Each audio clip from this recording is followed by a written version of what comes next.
উপস্থিত আছো যোৰাবাটৰ উৰণ সেতুৰ তলত আৰু যোৰাবাট উৰণ সেতুৰ তলৰ পৰিৱেশ দেখাম। উৰণ সেতুৰ যোৰাবাটত বৰ্তমান মুষলধাৰ এজাক বৰষুণ আহিছে পুনৰ।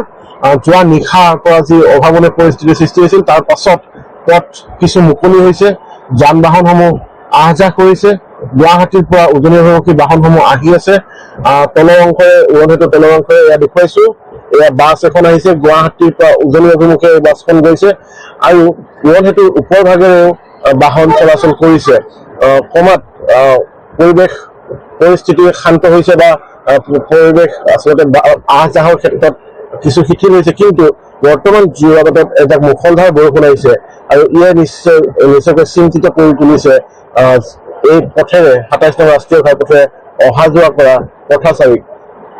বৰ্তমান যোৰাবাটত পুনৰ বৰষুণ দিছে আৰু বৰষুণৰ বাবে হয়তো কৃত্ৰিম বান হ'ব পাৰে, কাৰণ দীৰ্ঘদিনীয়া এই সমস্যা। এজাক মুষলধাৰ বৰষুণ অহাৰ পাছতে যোৰাবাটত হয় কৃত্ৰিম বান, আৰু মই সেই যি স্থানত আচলতে কৃত্ৰিম বানৰ সৃষ্টি হয় তাৰ পৰা কিছু আঁতৰত থাকি সেই দৃশ্য দেখুৱাবলৈ চেষ্টা কৰিছো। উৰণ সেতুৰ তলৰ অংশত যি স্থানত আচলতে কৃত্ৰিম বান হয় সেই স্থানত বৰ্তমানে বাহন আহ যাহ কৰি আছে।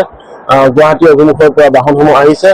উৰণ সেতুৰ ওপৰ ভাগত বাহন কিছু খালী দেখা পোৱা গৈছে, কিন্তু ক'ব লাগিব বৰ্তমানো যোৰাবাটত বৰষুণ দি আছে আৰু কৃত্ৰিম বান যে নহ'ব সেয়া নিশ্চয়তা নাই। আৰু বৰষুণ এনেদৰে দি থাকিলে কৃত্ৰিম বানৰ সম্ভাৱনা নুই কৰিব নোৱাৰি। বৰষুণ যিহেতু দিয়ে আছে, কিছু প্ৰায় ১৫-২০ মিনিট হ'ল বৰষুণ দিয়ে আছে যোৰাবাটত, আৰু এই মুহূৰ্তত বাহনসমূহ আহ যাহ কৰিছে। পূৰ্বৰ তুলনাত শিথিল হৈছে পৰিস্থিতি। গুৱাহাটীৰ পৰা উজনিমুৱা বাহনসমূহ গৈ আছে আৰু উৰণ সেতুৰ ওপৰ ভাগত দেখুৱাইছো, উৰণ সেতুৰ ওপৰ ভাগৰেও বাহনসমূহ গুৱাহাটী অভিমুখে গৈ আছে। কিন্তু ক'ব লাগিব যে যোৰাবাটৰ যি ৯ মাইল অঞ্চলত যি ভূমিস্খলন হৈছিলে কালি, ভূমিস্খলন হোৱাৰ ফলত যি পাহাৰৰ মাটি খহি আহি নলাত পৰিছিলে আৰু নলা বন্ধ হৈ পৰিছিলে, আৰু তাৰ পৰিপ্ৰেক্ষিতত পানী ৰাজপথত ভৰি পৰিছিলে। তাৰ বাবে কালিৰে পৰা আজিৰ দিনলৈকে দিনটো আচলতে সেই স্থানত যান জঁটৰ সৃষ্টি হৈছিলে। বাহন যিহেতু মাটি খহি আহিছিলে, ভূমিস্খলন হৈছিলে, তাৰ ফলত পথ সংকুচিত হৈছিলে, আৰু যাৰ বাবে আচলতে বাহনসমূহ বহু সময় আবদ্ধ হৈ থাকিব লগা হৈছিল যোৰাবাটৰ এই স্থানত। আৰু যোৰাবাটৰ উৰণ সেতুৰ ওপৰেৰে যিসমূহ বাহন গৈছিলে বহু সময় শাৰী পাতি তাত আচলতে ৰৈ থাকিবলৈ বাধ্য হৈছিলে। এখন বাহন কিছু দূৰ আগুৱাই পুনৰ ৰৈ যাবলৈ বাধ্য হয়, কিয়নো তীব্ৰ যান জঁটৰ সৃষ্টি হৈছিলে। আৰু এই যান জঁট ইমানেই আছিলে যে প্ৰায় খানাপাৰাৰ পৰা ৯ মাইলৰ সেই অঞ্চলৰ পৰা জুবিন ক্ষেত্ৰ পৰ্যন্ত পাইছিলে সেই যান বাহনৰ লানি। আৰু বৰ্তমান আজিৰ এই পৰিৱেশ, বৰ্তমান মই যোৰাবাটৰ এই পৰিৱেশ দেখুৱাইছো। বৰষুণ যোৰাবাটত দিয়ে আছে। কোন মুহূৰ্তত আচলতে কৃত্ৰিম বানৰ পুনৰ সৃষ্টি হয় সেই সম্ভাৱনা নুই কৰিব নোৱাৰি। গতিকে সাৱধানতা অৱলম্বন কৰিব লাগিব সকলোৱে নিশ্চয়কৈ, কাৰণ যোৱাকালিও দেখা গৈছিলে বৰষুণৰ ফলত ভূমিস্খলন হৈছিলে। নিশা আচলতে ৰাষ্ট্ৰীয় ঘাইপথত আবদ্ধ হৈ পৰিছিল আৰোহী বাহন চালককে ধৰি সকলো। আচলতে পুৱাৰ ভাগতো দেখা গৈছিল যে একাংশ ৰোগী চিকিৎসাৰ বাবে গুৱাহাটীলৈ গৈ আছিলে, কিন্তু তেওঁলোকে যাব পৰা নাছিলে।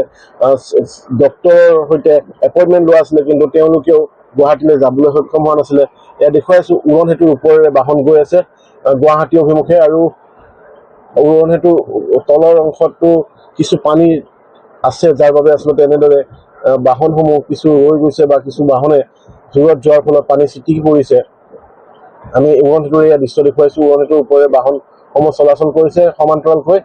উৰণ সেতুৰ তলৰ অংশৰেও এনেদৰে বাহনসমূহ গুৱাহাটীৰ পৰা উজনি অভিমুখে আহি আছে।